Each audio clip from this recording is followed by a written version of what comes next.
Hello and welcome to the Scott Mansell podcast, where I speak with incredible people from motorsport, F1 engineering and business. Today's podcast is with ex-F1 driver and Sky Sports F1 presenter Karun Chandhok. We talk about what it was like driving classic Williams F1 cars from the 90s and the 2019 Mercedes F1 car, and Karun's new role designing circuits around the world. Mr. Karun Chandhok, very nice to meet you today. Great to have you here. I really love your analysis segments on Sky F1 and really jealous of the Formula One cars that you've been able to drive over the years, especially some of the heritage stuff, which I want to jump into a little bit later. Yeah, well, nice to be here. I think it's always nice to chat to other people who've been behind the wheel and been driving on racetracks like yourself. I think it's nice to talk to somebody a bit different. Yeah, exactly. That's what I'm trying to do with this podcast, actually, is kind of take the racing driver's perspective on it, get into the driving and the engineering and the background, rather than the, the gossip surrounding Formula One and motorsport. So hopefully we can do that. I've been watching quite a lot of your content over the years, and especially in the last couple of weeks. One of the coolest things that I've seen you do is the driving of the Williams. I think was it Hungaroring? Which one? Sorry, let me go into more detail. When you drove the three of them, I think it was a 90, a 93 and a 95? Yeah, it was, we actually drove the cars at Jerez, and it was the 1990 car where Boutsen won the won the Hungarian Grand Prix in that one. I think he actually might have won in Canada as well, anyway. And then the 92 car, which is obviously the Mansell championship winner, and 95, the car that Damon won several races in that year. So yeah, it was a great day. It's not very often you get to drive three race-winning Formula One cars all on the same morning between sort of 9 and 12 o'clock. So that was a pretty special day, I have to say. Yeah, man, that's so cool. And I think even though they're quite close together in terms of, the age, the technology in the cars and the progression in the cars is quite substantial, right? Well, that's what we were trying to put across with that piece in F1, because, we were talking only about a 5-year period of time. And, I think it's so difficult for people in the road car industry sometimes to relate to just how quickly cars evolve in Formula One. You look at a race car from 5 years ago, it just looks outdated now compared to, and you contrast that with the road car world. Your day-to-day Ford, BMW, whatever that you look at today versus the previous generation that came out 5 years ago, there's not a world of a difference. And I think that's why Formula One in particular and motor racing in general is quite special, because it is genuinely cutting edge engineering in terms of how quickly it evolves. Yeah, it's staggering. I think especially in kind of the early 90s there, just the difference. I mean, that the 1990 car that you drove was H-pattern, right? Yeah. I mean, I've driven a 92 Benetton, the yellow camel coloured car. That was H-pattern as well. And, I've been fortunate enough to drive a fair few F1 cars. And that one in particular, I got out and I couldn't quite fathom how those drivers of the time got the thing around a track for a whole Grand Prix length, because it was so intense. It was a super stiff car. I drove it at Zolder as well, which probably, it's not the easiest circuit, not much runoff and quite bumpy and so on. But what did you think about the 1990 car? You're absolutely right. I mean, I've gone back and watched onboard videos of Patrese and Boutsen on YouTube. You can see it. I think there's an onboard lap of Patrese driving a qualifying lap at Paul Ricard, and it's unbelievable how committed they are. And I get in it and you think it's so cramped for space, first of all, and you've got this 6-speed gearbox with the gate hardly moves. It's so easy to put in the wrong gear, but I think, listen, at the end of the day, I think though some of it comes back to what you're used to and what you had enough time in practicing. Those guys, they grew up with that era of cars. I think it's almost trickier for us. We've been lucky. The modern Grand Prix cars are actually quite big. You've got a lot of space inside. You've got elbow room inside. The paddle shift has made life so much easier for a racing driver. I think just the way modern cars work into the suspensions and things like that. Everything is. It feels like a limousine compared to those cars from that era, where, as you say, you really. You come out of it quite battered and bruised because they're quite stiff and they hopped around, and you had to be on top of it so much more. I think, but it comes back to what they're used to, and that's what those guys were used to then. Yeah, of course. I mean, that makes perfect sense. One of the biggest things for me was that, they're still very powerful cars, but you've got to get through the gears yourself, and super stiff, and they slowed down really quickly as well. I think they were on carbon brakes. Yeah. Did you go down each gear individually, or did you block shift on the way down when you? No, I went down each individual gear because the work I do with Williams, I have to bear in mind that.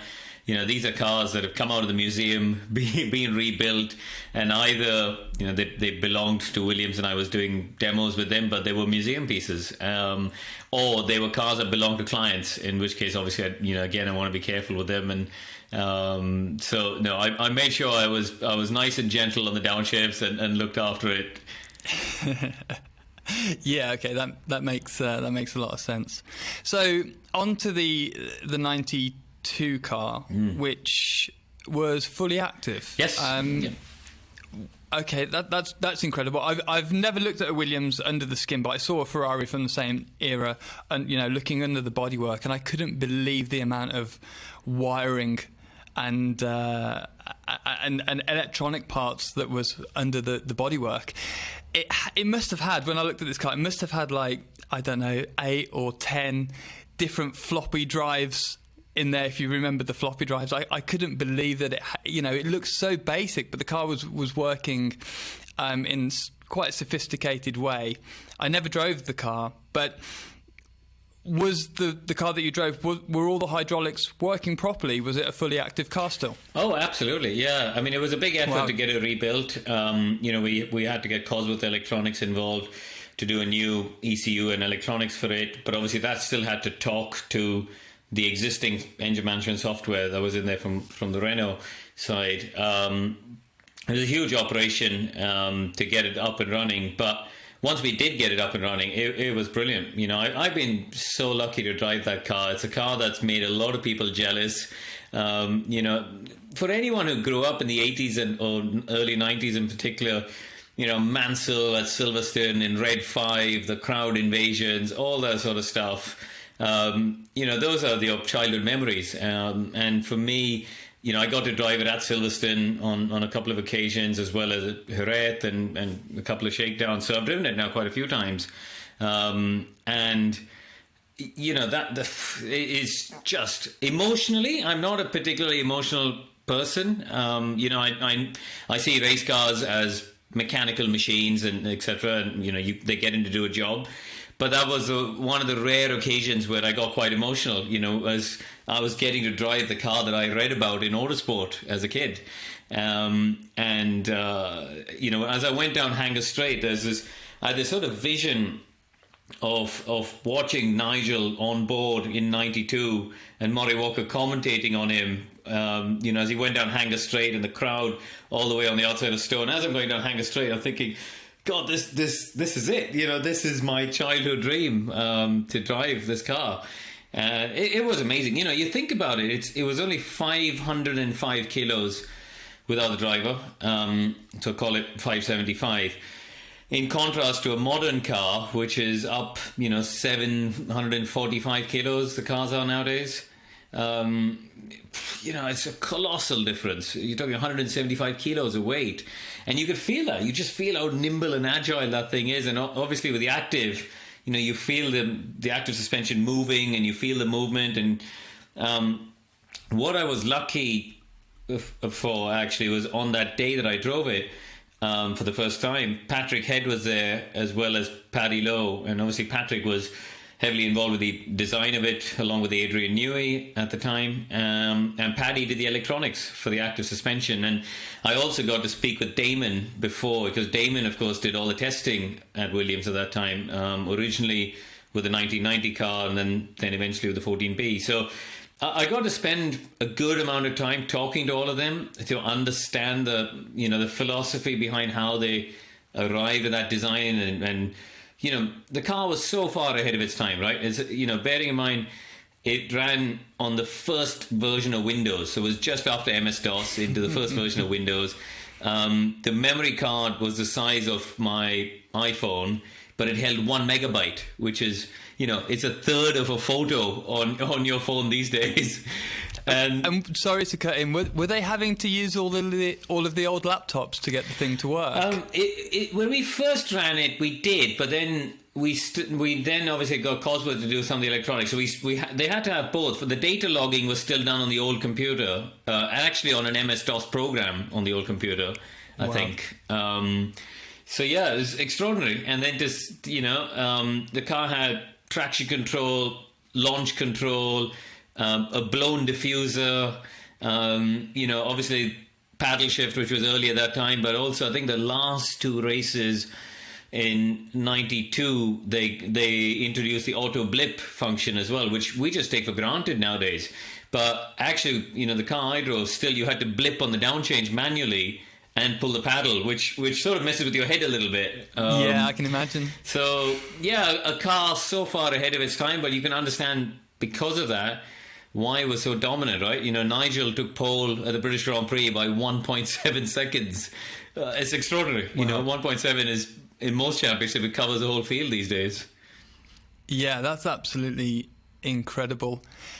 My understanding of the active suspension was that it was there to try and keep the ride height, front and rear, pretty static. Well, it's obviously not static, it's moving around, but to keep the pitch at the right angle so that the aero on the floor remains the same. Is that what the engineers explained to you? Yeah, in simple terms, yes. It's to stabilize the aero platform, basically. So it's to stop the car moving around. So when you come through the corner, you don't have the roll, which could upset the airflow. So it keeps the car as flat and stable as possible, basically. And you have all the buttons in the cockpit still that work. You still adjust, height. I think you have a front ride eye change for high speed and low speed, and then you have a rear ride eye change for high speed separately. You got 3 dials in the cockpit. So wow, so you could change it. So it was dynamic. It would do something different in quicker corners than it would do in slow corners. Yeah, exactly. And then because obviously as speed builds up, aero load builds up, and therefore it works differently. But on a qualifying lap, you could adjust it. If you got into the first part of the lap and you thought the balance wasn't quite right, you could make an adjustment as the lap unfolded, for example. Or, in particular during a race, if you think about it, as the fuel load changes, as the tires start to wear, you could make those adjustments in the cockpit electronically, which just balance the car out. So it was if you look across the history of F1, there are a few cars that are truly revolutionary. You look at the Lotus 49, you look at the Lotus 78, with the ground effects. I think there's certain cars that have come along in the history of F1 which were genuinely groundbreaking, and you'd have to say the 14B was one of them. Yeah, absolutely. With the active suspension, to go back to it, could you feel it changing as you were driving along? Like I imagine when you turn it, or when you get on the brakes, it doesn't dive at all, and when you turn in, it doesn't roll. It's just stable and static. And did you have to change how you drove the car? I mean, for me, it would seem very, very unusual if I was to drive that and the thing didn't roll over a bit. It was unusual, and in fact, it's interesting when you talk to the drivers who raced it in that era. Nigel loved it. He had this enormous self-belief and inner confidence that when the car started, because it does move, you do feel the roll, you do feel, mid-corner, the front drops down to get the blown flow working, it changes the aero balance.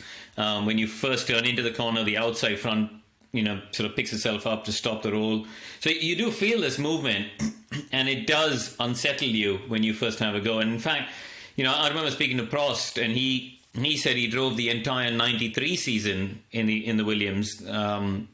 He says, I never ever drove it at 10/10ths because I never ever felt comfortable with this thing moving around. He did just about enough to win the World Championship without pushing himself to the limit that he had to in the pre-active days. And similarly for Patrese, he never had the physical strength that Nigel did in order to carry the speed and the height. Because don't forget, it didn't have power steering. So you needed a huge amount of physical upper body strength to just hang on to this thing. As they were pulling, you think complex like Beckett's, they're pulling 4-5G one way then the other without power steering on sticky qualifying tyres. It was pretty immense.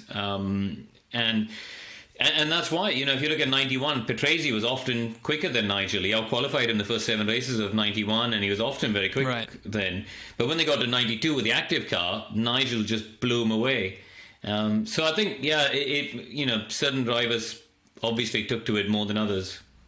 Yeah, I love that aspect of it. I think that's one of the biggest skills that you can have as a driver, the adaptability, especially to something as strange as those active cars, really proves kind of your skill as a driver. With the suspension again, because I'm so interested in this topic, how was it making the ride height or the roll changes when you mentioned that it dropped the nose as you went into mid corner into the apex? Was it doing that off some kind of track map, or was it doing it off steering input, or when you got on the throttle? How was it? How was the system deciding to do that? They had basically they wrote their own software. It was Steve Wise and Paddy Lowe at Williams they wrote their own software for it. And essentially it was based on G-load. It was based on both lateral and longitudinal G-load, as well as, I'm sure they had other factors such as steering angles and ride heights, etc., that they worked out. It was, again, for something you have to bear in mind in that era, they were having to create the software from scratch. Very clever people. It's amazing that it worked. I mean, that it completed more than a handful of laps, because hydraulics are renowned for being very difficult to, not in recent years, but prior to that, difficult to make reliable. And add into that all of the software. It just seems like, it was a long time ago, wasn't it? 27 years ago. It's amazing that they could continue and finish the Grand Prix. Yeah, I mean, I look at those things, and then I look at the space program, for example. I remember going in Houston to the Johnson Space Center there, where you can do the tour and look at the shuttles that they launched into space in the 1960s, and you go, I mean, they had less computer technology in that than we have in our phones these days, and they got to the moon, So yeah, fair point.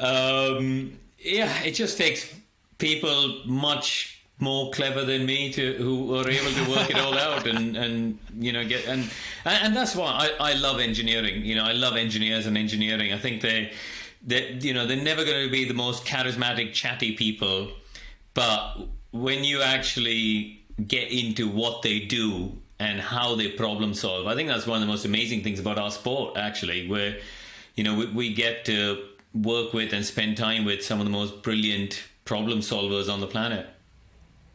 Yeah, exactly. I mean, that's what we've started to focus our YouTube channel on, is the really incredible engineering and kind of pushing the limits of what's possible and within the rules in motorsport. I find it absolutely fascinating.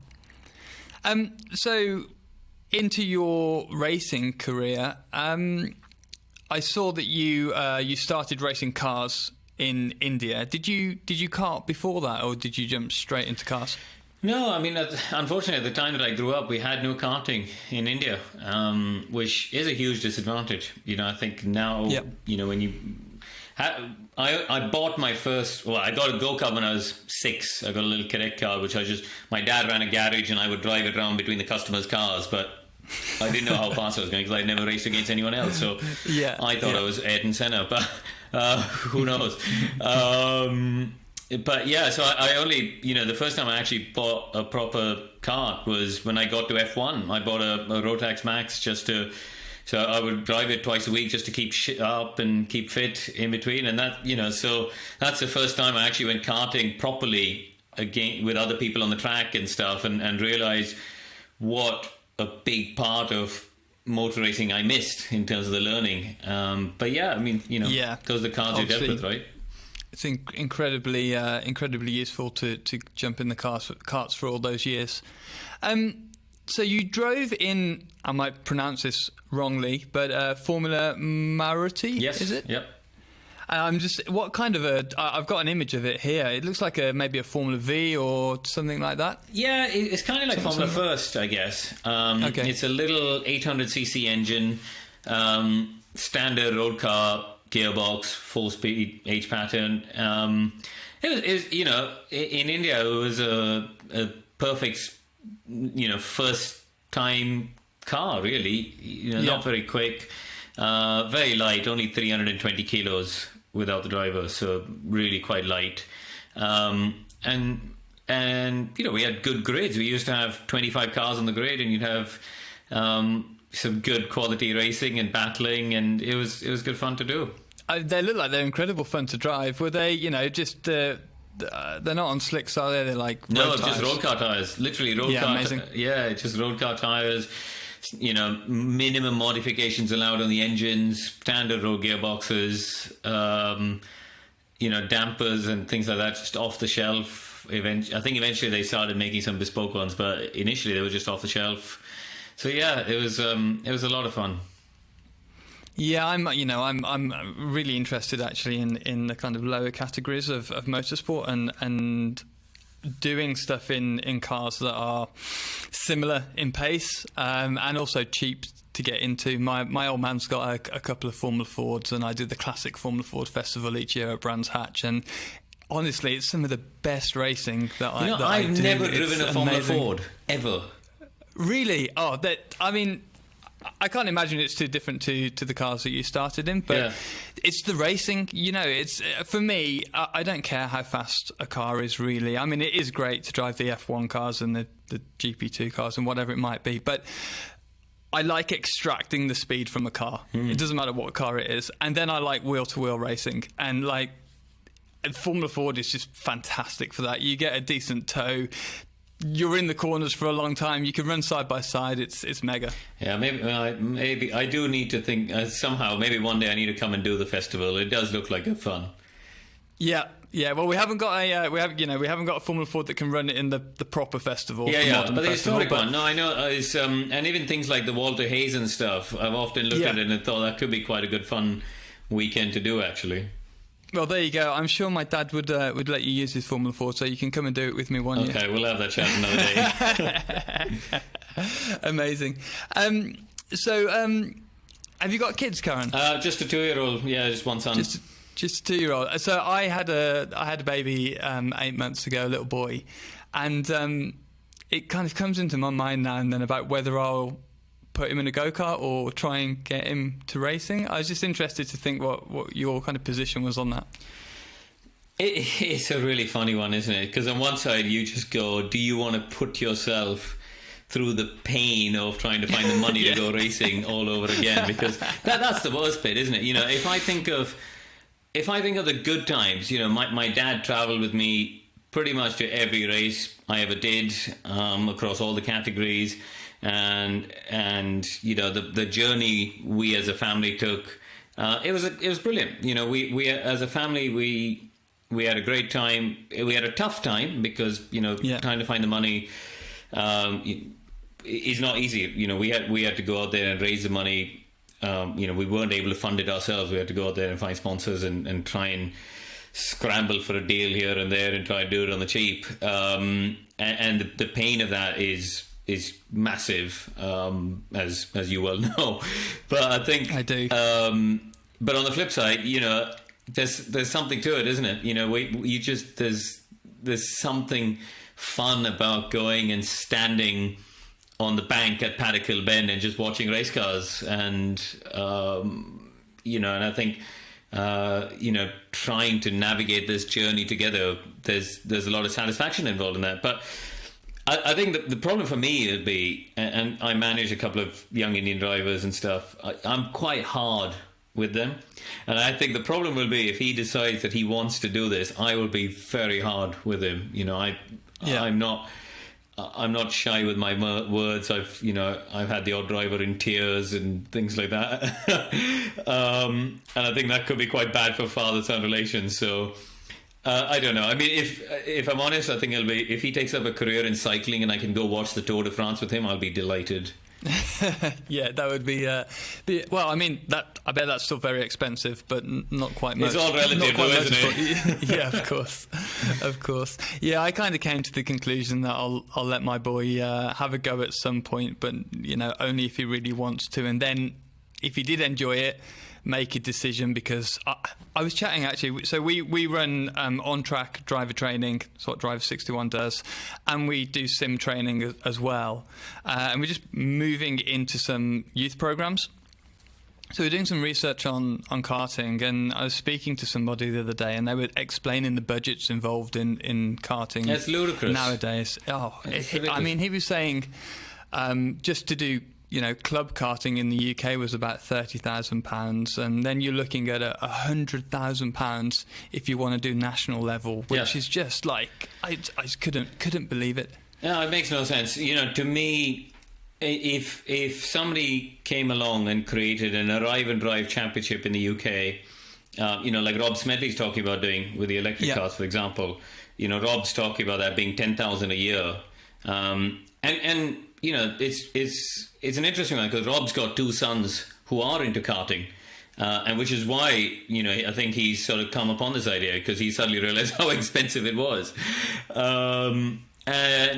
and I thought, what, if it was 10,000 a year to do a decent level of karting where you get to do 6 or 8 weekends in a season, you add a little bit of money on top for some testing, you go, what, okay. I can justify looking for a bit of sponsorship and some bit of money to give him a leg up and see. And if he does a good job in that, we'll go from there. But to go out there and spend 100,000 on the off chance that your kid might be decent, I just don't see the merit in that. I just don't see the logic in it.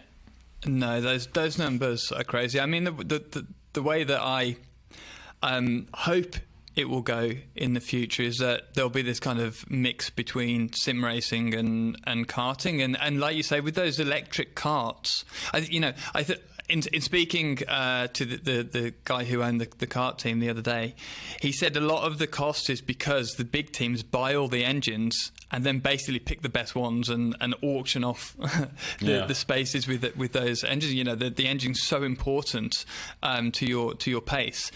So maybe there's a future where the karts are electric, and somehow with software they're all equal in terms of power and torque, and then it's just about the driver and probably a bit of setup, but it isn't based on the engine, which is just insanity anyway. Yeah, exactly. No, I agree. Yeah, so hopefully that will be the case, and a bit of sim racing as well. Have you got a sim yourself? I have, yeah. I got one in July when everything was starting to lock down, and it's been good fun. We have a nice little group where we play on we have a boys' night in once a week, and nice. we don't stream it or put it online or anything anywhere. It's just friends having fun. Lots of banter and abuse, and we just make up the rules. Halfway through, if we feel the race is getting a bit dull, we'll throw a fake safety car and we'll do all that sort of stuff, and it's just fun because it's low pressure, and as I say, you're just racing with your mates. So we've got a good little gang of us friends, people like Jason Plato, Darren Turner,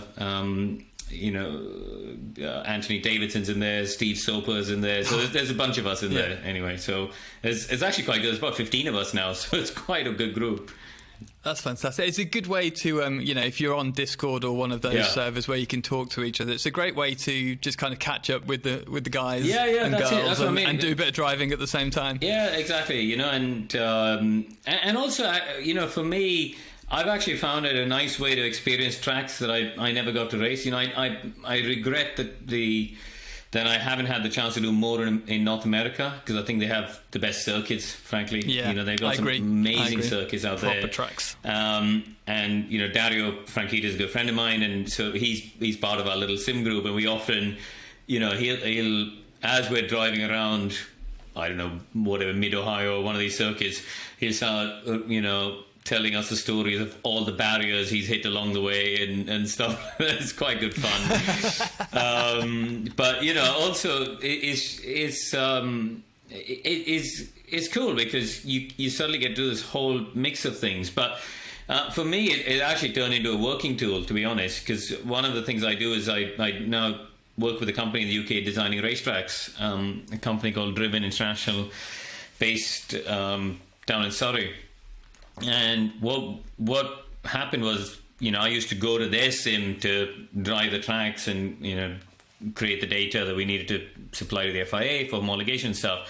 And obviously, as things started to lock down, that became impossible. So then once I got my sim up and running, we set up this remote method of working, which has been great now because, for example, tomorrow we got a workshop. We're doing this track in Canada.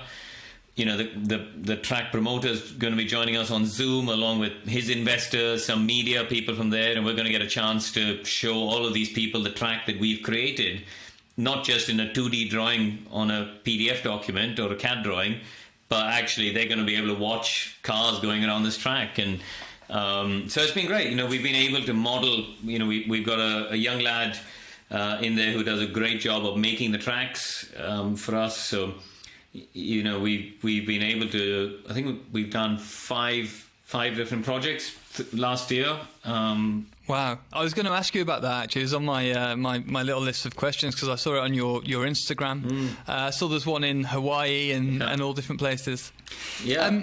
What does the process of designing a track involve, and where do you start? Did they start literally drawing it out, looking at the area that they've got to work with, and then into the sim, or what does that look like? So it's a funny one because people often sit there and go, and I was the same. I would often be critical of track design, saying, "Well, this is a crap circuit. Why have they done that?" But it's only when you start to get into the details of how a circuit design evolves do you understand things a bit more. And listen, sometimes designs are just crap. The thing is, you start with basically the land. Somebody would come to us with a project and say, we've got this piece of land, and in general, if you want to make a grade 3 circuit, so club racing up to, let's say, national F3, you need about 90 to 100 acres. If you want a grade 2 circuit, you need about 140, 150 acres, ideally. And if you want to do a grade 1 circuit, you need about 220 odd acres. So that's a rough guide in terms of the brackets. And do you need more space because of the length of the track or because of the length, runoff? the I width, suppose both, actually. Yeah, the length, the track width, and the runoff areas, obviously all three. So, you have to tick multiple boxes. So you once you get the piece of land, then you got to work out. Sometimes we'll get these circuits which are a really long piece of land, but they're quite narrow. So there's very little then you can do with it, really. In terms, you have to try and come up with creative ideas for the layout. So you start really honestly with just a piece of paper and some pens and just. You look at the lay of the land and you try sketching out some ideas. So normally we try and filter down to about 6 ideas, just as rough sketches. And once we get to that half dozen or so, we'll pick and choose the best bits from those 6, and then make one, which we think at that time is what we call version 1 as the working model. Once we get to that version 1, we do it in CAD, create the CAD drawings. Start putting in things like elevation and camber and elements of that. And also then at that stage, we start factoring in the FIA safety standard stuff. So, are we able to create the runoff areas? Are we able to place the barriers to avoid a T-bone, for example, and things like that in certain places? So you go through all of that, and once we've got to a place where we're pretty happy with all of that, and this will take a few weeks, then we build the sim model.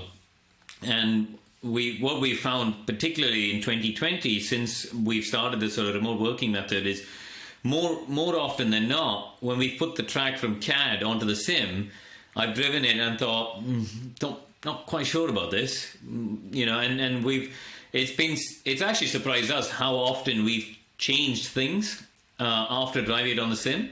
Yeah, and then we'll go back and normally we're quite good, because we'll do a full day workshop where we'll have a session in the morning with one version of the track.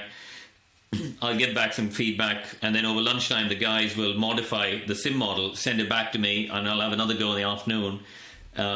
So we try and get it done over a couple of sessions at least, and then go back for homologation. So yeah, it's a really interesting process, because you also have to factor in what the track's going to be used for, right? If the track is going to be used for racing, then you have to think of overtaking and things like that. If it's like a private members club or a private resort or something like that, then it's actually about track days. So you put more emphasis on having a nice flow to it, having it, geared towards being a little bit easier towards amateur drivers who've never driven on a track before. And then you've got the whole complexity of, is the track going to be used for bikes as well as cars? And that throws a whole other layer of issues on top, So yeah, it's been really interesting, because I've been lucky to drive at nearly 100 tracks around the world, and also visit several others. I think my last count was 89 circuits that I've driven at. Wow. So I'm able to sort of go into my memory bank and say, you know what, turn 10 at the Nürburgring has this inside curb and this sort of camber, and I think that would work well here. Or, let's take the Shell hairpin at Alton Park and we can try and do that. And you just try and pick and mix ingredients of different tracks and incorporate it. So I guess trying to design like a members club type track could potentially be the most fun to drive, because you don't have to consider overtaking spots and trying to put a hairpin after a straight just to improve the overtaking opportunities. Is that the case? Yeah, yes and no. I mean, honestly, the biggest determining factors is really the size of the land and the shape of the land. That really makes a big difference. And some of them are just like dream projects. We've done one in the Middle East, which is is at a very early stage of its planning. But it was literally a blank canvas. The guys went, right, here you go, blank canvas, go mad, do what you want. And that's got its own challenges, right? Like, where do you draw the line in terms of designing something that they're actually going to build with a justifiable budget? Because you can go completely mad and design this whole thing, which then when they cost it out, they go, well, hang on a second, this makes no sense. Why are we bothering to build it? So, there's every project's got its own unique circumstances and challenges, I think.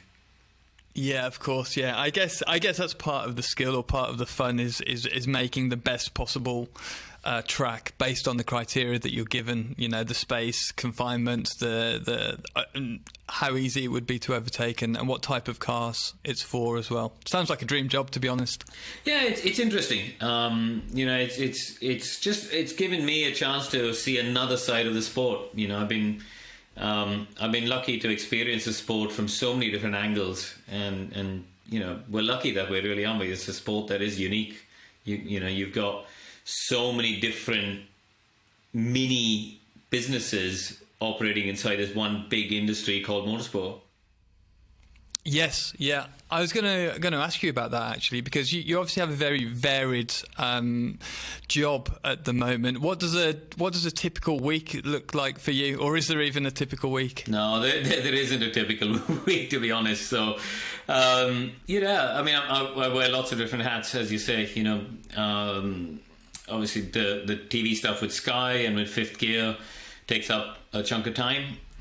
Yeah. How much are you away for the Sky stuff? I generally do. Well, it depends on what sort of season we have, right? With COVID. But in a normal year, I'll generally do 17 or 18 races, which is a decent commitment. Plus, obviously, you got pre-season testing on top of that, and you'll have other filming days in the UK around that as well. Some segments and things. Exactly. Yeah. So, like on a Grand Prix weekend, are you arriving there on a Wednesday or a Thursday and leaving on the Sunday or Monday? Exactly. Yeah. Wow, it's a big chunk of time then. Yeah. But I think again, working with Sky, they are the biggest broadcaster that F1 have got in terms of the financial commitment they've put into the sport. They're 14% of Formula One's turnover comes from Sky. Right. Okay, I didn't know that.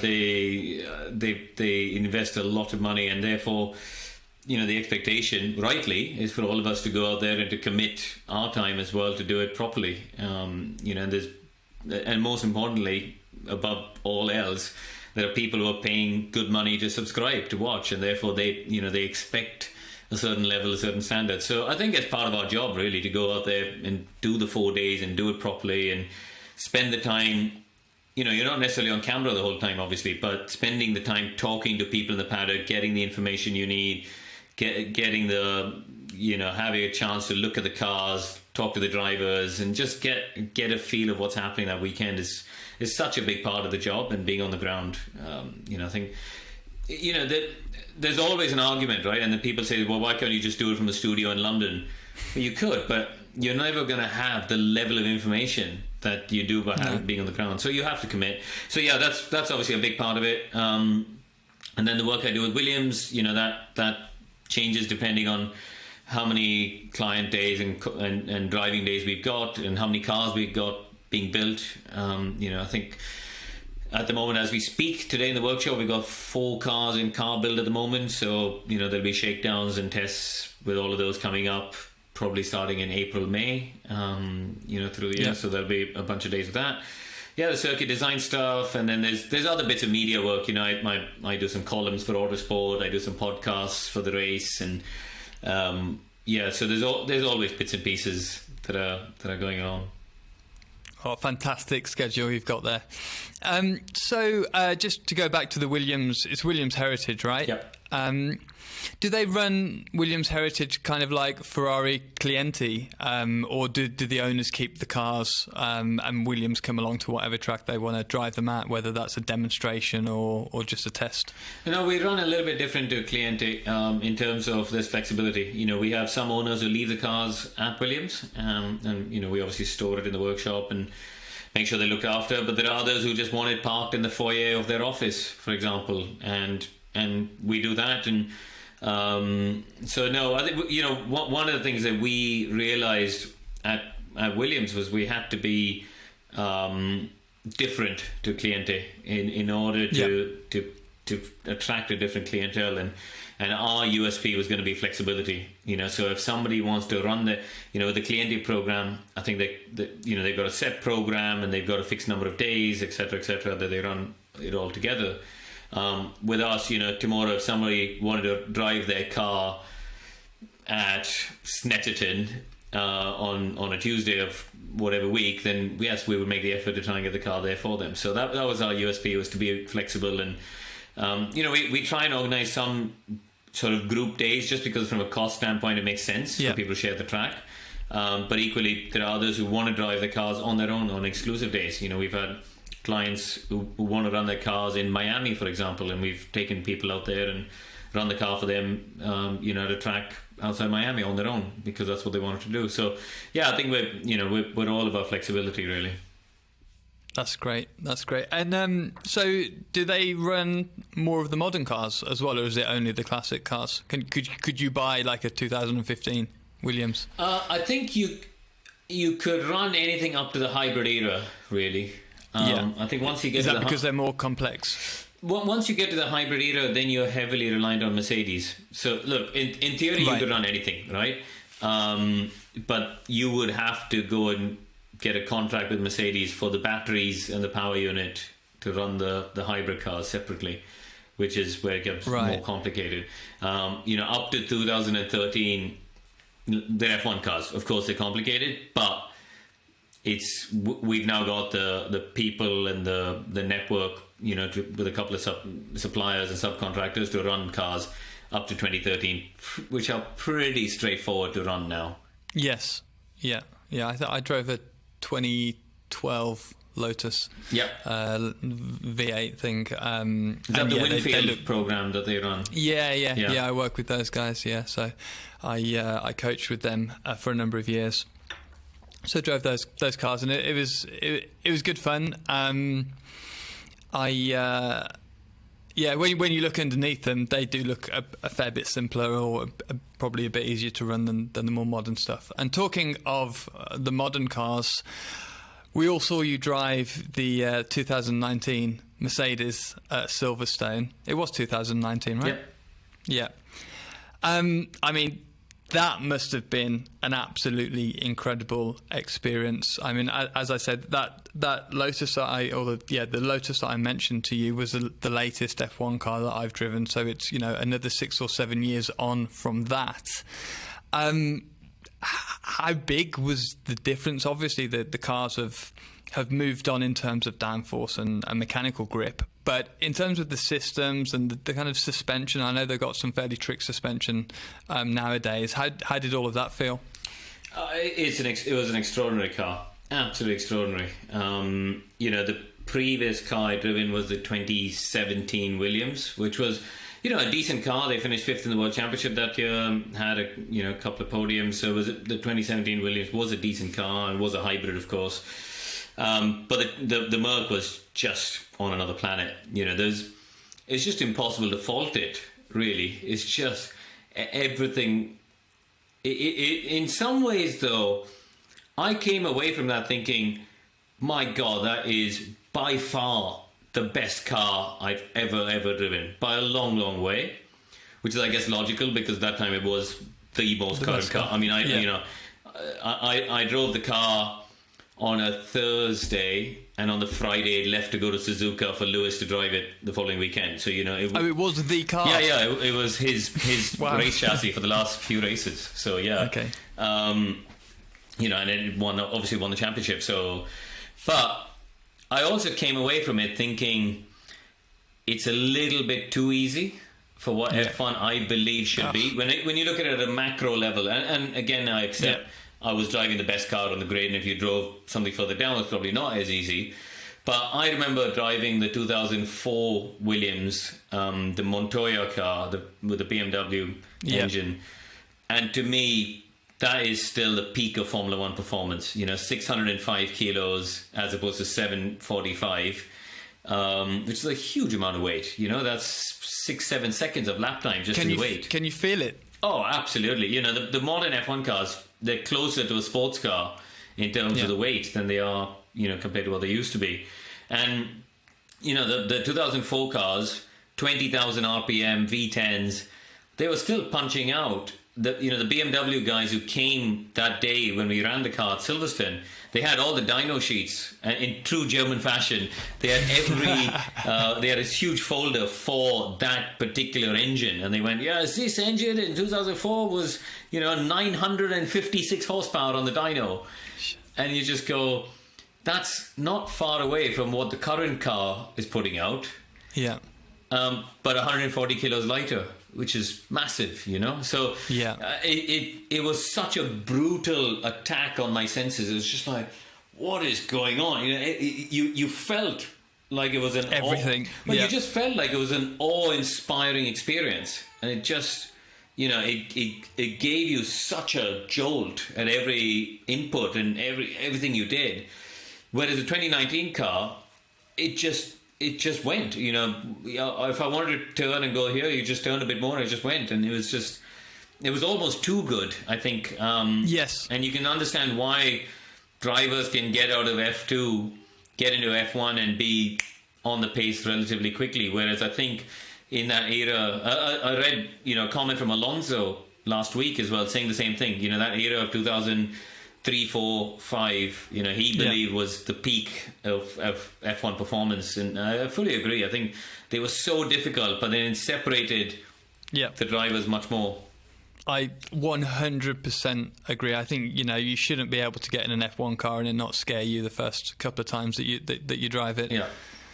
And I don't know, because I've not driven these latest generation cars, but they do look like when you say it's easy, Karun, to drive, or easier to drive. Let's not, they're still very fast.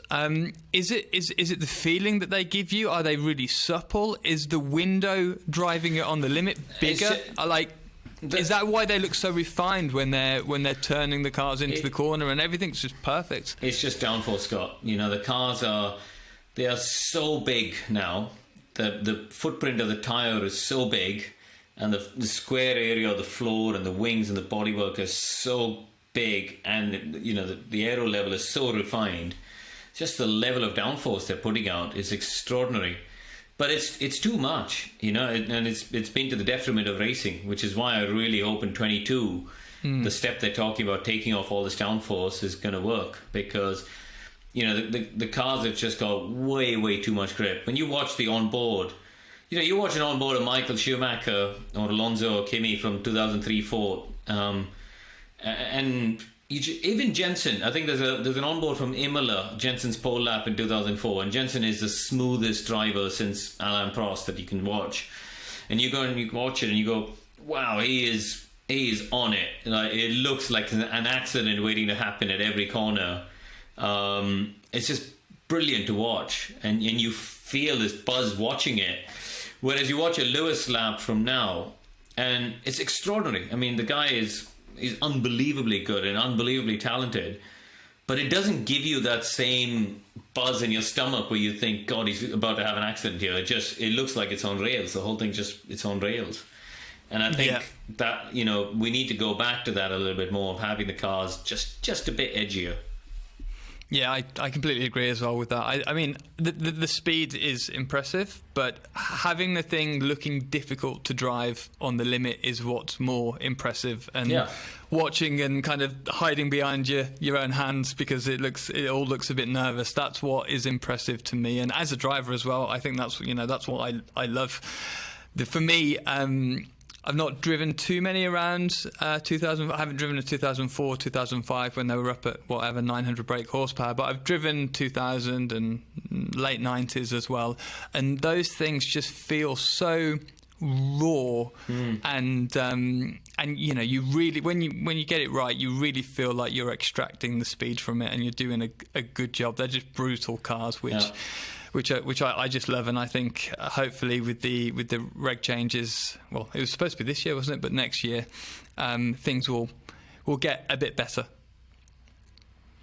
Okay, so one final quick question about your racing. Really, have you got any plans to race this year? No, I haven't got a program lined up, unfortunately. I'd love to go back to Le Mans. Love to do some sports cars. To be honest, it'll be. There's a few boxes still to tick for me. Really? You've still got something that you want to chase? I'd love to do Daytona, for example. I'm watching all the stuff happening this week, and I think that's a race I'd really love to do. It's tricky nowadays. Unfortunately, I'm in a position where I have to earn a living out of it, and it's quite hard to find the drives where you can actually earn the money that you need to justify doing it, really. So. Yeah, we'll see. I'd like to do more sports car racing in general. But if I'm honest, even watching things like British touring cars looks like quite good fun. It was never on my radar. And then, just spending time with Plato, we'd go off and do these fifth gear shoots, and in typical TV fashion, you'd have a load of time. Put you off? Well, it's funny. You'd have a load of time where you're just sitting around waiting for things to happen and cameras to be set and stuff, and you start chatting and you think, it actually sounds like quite good fun.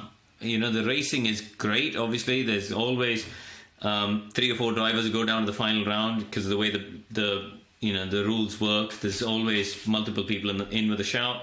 I think there's a decent level of drivers at the sharp end. So you never know. I mean, it was something that was never ever on my radar in the past, but it's something that I sort of started thinking about. So we'll see what the future holds. It's funny you mentioned that, because I've got half an eye on doing that at some point. Not this year or next year, but I think one of the main draws for me is that it seems like raising the money for it would be sustainable. You could go and do it for 3 or 5 years and kind of each year get the money together, because the attention on the series is pretty good. Whereas, the massive costs of doing some of the sports car racing, maybe you could do it for a year or two, and maybe then you get picked up by a factory. But on the other side of things, it also may not happen, where I think the touring cars offers a bit more opportunity. Yeah, no, I agree. I think Alan Gow does a great job, running the show, and obviously in pre-COVID times, they always had, great crowds and things like that. I think as an event, it's actually quite a good job, really, as a spectacle. Yeah, absolutely. Okay, Karun, well, I think that's a great way to wrap things up. Thank you very much for joining me on the first Driver 61 podcast. I really appreciate you being here, and I'll speak to you soon. All right, absolute pleasure. Cheers. Thank you so much for listening. I hope you enjoyed this podcast. If you did, please go and subscribe. I mean it. Please take the 20 seconds. We have some incredible guests coming up from F1 and motorsport, and it will really help launch the podcast. This has been a steep learning curve, to say the least. So if you have feedback, good or bad, please leave it, as I'm always looking to improve. Cheers, and see you soon.